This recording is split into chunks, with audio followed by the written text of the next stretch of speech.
Permiso, supuesto. Jason. Yo me voy a la mesa porque un placer. tanto primer mundo hay que compensar. Tenemos que hablar de la inflación, la tarifa de electricidad que aumentó. De hecho, fue lo que más aumentó, ¿no? En este último, en esta última medición del INDEC, Palo, la tarifa, o lo que tiene que ver con gastos en electricidad, más del 10%, por encima de la inflación. Sí, electricidad y en general todo lo que tiene que ver con el mantenimiento de la vivienda. Estamos hablando de electricidad, de gas, estamos inclusive quizás pintarla en caso que sea necesario.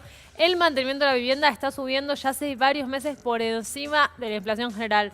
Y sobre todo con los últimos aumentos de tarifas, Diego, se vuelve muy imperioso la necesidad de cuidar la energía y de saber qué cosas podemos implementar en nuestro hogar, por un lado, para cuidar un bien que contamina el ambiente, que por ende siempre hay que usar lo menos posible, pero además también para que no nos llegue una fortuna a fin de mes. Claro, las dos cosas son importantes y por eso que hemos invitado a Federico García Zúñiga, que es arquitecto, es consultor técnico en Andima, que justamente se encarga de estas cosas. Gracias por estar con nosotros, Bueno, Federico. gracias por De invitar. asesorar a gente para que no gaste tanto. ¿Por dónde empezamos? Yo sé que lo ideal sería, si vas a construir una casa, tener en cuenta un montón de cuestiones que después vamos a hablar de eso. Pero mientras tanto, yo la casa en la que vivo ya está hecha. ¿Qué puedo hacer para no gastar tanto? Y hay un proceso natural de que uno va siguiendo en cuanto al tema del ahorro energético que tiene que ver un poco con este camino, que en realidad uno debería spoilearlo y Sí. empezar por el final y después hacer el flashback hacia A ver. esto que vos planteabas. De alguna manera, si nosotros vemos cómo consume energía un hogar, más de la mitad tiene que ver con la climatización, es decir, con la refrigeración en verano, con la calefacción en invierno. Y la mejor manera de trabajar esa cuestión y poder ahorrar realmente fuertemente energía en un hogar, en esa mitad de la torta que tiene que ver con la climatización, es abrigar mejor las casas. Ajá. Ese es un tema que básicamente desde Andima, que es la Asociación Nacional de Industrias precisamente de materiales aislantes, que son todos los fabricantes del país de estos materiales, es lo que venimos planteando y es un poco lo que la experiencia internacional marca. Y aislante me suena caro, pero un burlete es un aislante también. En realidad el burlete tiene que ver más con Bueno, no es un aislante, la perdón. infiltración del aire. Permite si aislar, querés. mejor dicho. Exacto. Claro, no es un aislante, sí. No, en realidad, digamos, si vos tomás una vivienda tipo, así como la mitad de la energía es consumida por la refrigeración y la calefacción, el costo de aplicar materiales aislantes en una vivienda puede ser del orden del 1,5% del total del costo de la obra. O sea, prácticamente insignificante. Y por ejemplo, ¿qué tipo de cosas? Y en general lo que uno puede hacer es aplicar lo que se denomina la envolvente de la vivienda, es decir, toda lo que nos rodea, es decir, el techo, las paredes, el piso de la vivienda, materiales específicos aislantes como son el EPS poliestireno expandido, la lana de vidrio o el poliuretano, que básicamente lo que hacen es generar este abrigo, así como nosotros tenemos la ropa, que es como nuestra segunda piel. De alguna manera la envolvente de las viviendas es la tercera piel y de alguna manera tenemos que tratar también de abrigarlas porque toda la energía que gastamos nosotros adentro de la vivienda, si no la guardamos, la vamos a perder por las paredes, por el techo y por el piso. Ahora, eso está muy bien para una casa que se está haciendo o que está en refacción. Para un departamento, 2 ambientes, el promedio de la capital federal, que ya está terminado, ¿qué puedo hacer que no implique una gran obra para cuidar más la energía en mi hogar? Y en el caso de la vivienda multifamiliar o de un edificio que ya está construido, si bien se pueden aplicar estos sistemas a posteriori, también tenemos algunas estrategias que obviamente tienen mucho menor impacto. O sea, cuando yo te hablaba de esto Claro. de la torta, del 50% en refrigeración, la otra mitad de la torta, ¿cómo se divide? Un cuarto tiene que ver con lo que es el agua caliente sanitaria. Sí. Es decir, la que usamos para bañarnos, para limpiar la ropa o para limpiar los platos.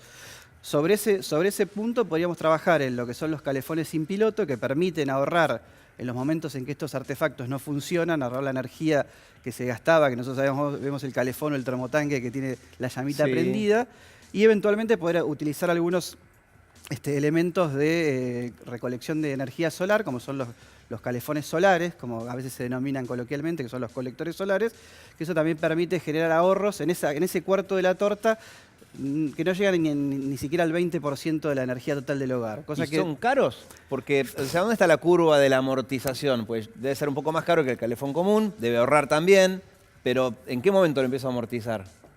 ¿O hay una forma de calcular eso? No son muy caros, pero digamos, en el caso de la Ciudad de Buenos Aires, si vemos este fondo que tenemos acá, son todos edificios en altura, y precisamente un edificio en altura no es la mejor tipología para ubicar estos elementos que se ubican en el techo, porque si le das la sombra no funcionan. Entonces es mejor por ahí o más fácil de instalarlos en las viviendas individuales. Y en ese caso, vivienda individual, una casa, calefón solar. O sea, ¿vale la pena? Porque sí, es mucho más caro que un calefón común o quizás es un En realidad tiene prejuicio que ser tengo. complementario, porque si bien prácticamente funcionan con muy poca energía, de alguna manera requieren la complementación de algún elemento eléctrico a gas para los momentos en que esa temperatura, por ejemplo en invierno, no funciona. Claro. Sí, dicen que más o menos a partir de los 3 años empezás a recuperar la inversión. 3 años no es un plazo muy largo para una vivienda que probablemente te dure toda la vida. Ahora, salvo que tengas una gran superficie, como por ejemplo una casa en un country, que ahí sí quizás puede solventarse casi únicamente con energía solar. Una casa en la capital federal lo tiene que usar como soporte, Diego. O sea, tienes que tener tu termotanque y además producir energía solar, pero de apoyo. Y el resto de los electrodomésticos, viste que por ejemplo las heladeras siempre recomiendan que ahora están esas barritas con colores que van del verde al rojo, que la A, ¿no? Es la que menos Sí, consume. exacto. Son también las más caras, pero lo ahorrás en electricidad. Entonces, la duda que tenemos muchos es, si tenés que comprar una heladera, calculo que conviene más esa porque lo recuperás. Pero si tu heladera funciona más o menos bien y no es de las que, digamos, menos consumen, ¿qué hago? ¿Espero a que se me rompa para cambiarla? ¿La cambio antes?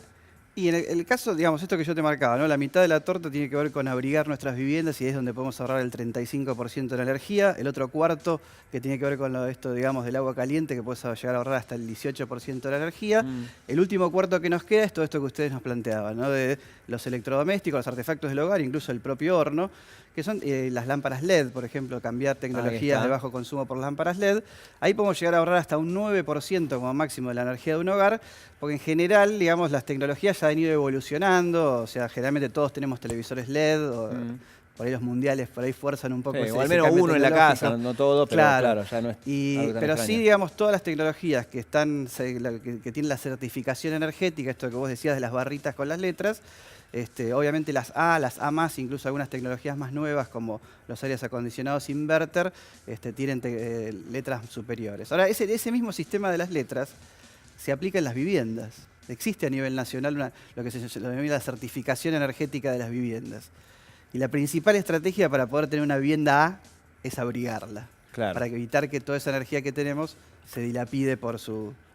Y eso es lo mejor. Sí. Claro, cuando vas a construir, sí, llamó un arquitecto como Federico, pero nosotros, Paloma, seguimos en el... Y mientras tanto, ¿qué hago? ¿Qué hago en ¿no? mi departamento? Claro. Mira, Diego, yo te diría, ahora no es un muy buen momento para cambiar el electrodoméstico. Están caros porque tienen muchos insumos importados. Y recordemos además lo que hablamos hace unas semanas de que las cuotas, el financiarse con la tarjeta es muy caro. Sí. Para comprar electrodomésticos nacionales producidos en el país, tenés el plan de 12 cuotas de la hora 12. Que te sale la mitad que las cuotas que te ofrecen los bancos, pero sin embargo, por supuesto, tienen un recargo importante. Pero yo creo que si sumamos esto, por ejemplo, si pongo burletes, si cambio lamparitas LED, que ahora están precios cuidados, y si trato, por ejemplo, del calefón, no ponerlo al máximo para después mezclarle el agua caliente con agua fría para que no me queme, sino directamente ponerlo a la temperatura que me quiero bañar, ahí algo ya estamos ahorrando. Y ¿no? algo se puede ahorrar en ese caso, pero generalmente va a ser del orden del 8 o 10% de la energía. Entonces, y la cuenta, corríjame, yo para tener idea, insisto en el punto, ¿no? De mi heladera, no sé, es vieja y sé que consume un montón y que consume menos la A+, pero es carísima. Entonces, mi duda es, me decís que se ahorraría más o menos el 9% de la boleta, entonces yo tengo que ver cuánto pago por año de luz, sacar el 9% de eso y decir, bueno, con esta plata es la que yo ahorraría si cambio el electrodoméstico. Entonces, a partir de ahí, te das cuenta si tiene sentido cambiar la heladera o no. ¿Sería esa cuenta?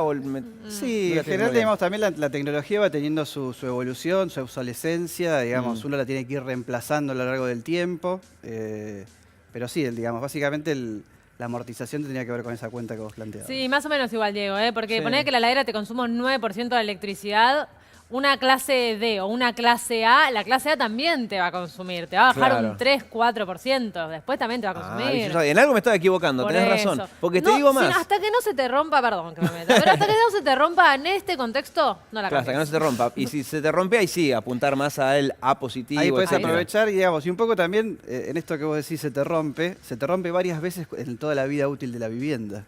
Cosa que, digamos, si uno abriga la vivienda, lo hace por única vez en todo el periodo del ciclo de vida de la construcción. Ajá. Por lo tanto, eso también... Y ese abrigo lo que hace es definir las necesidades que vos vas a tener de calefacción en la vivienda. Tal vez, si tenés 2 aires acondicionados, podés tener uno. Claro. Y de mejor calidad, de mejor certificación energética. Mirá, ¿querés chiquitaje? Más chico que esto no se consigue, ¿eh?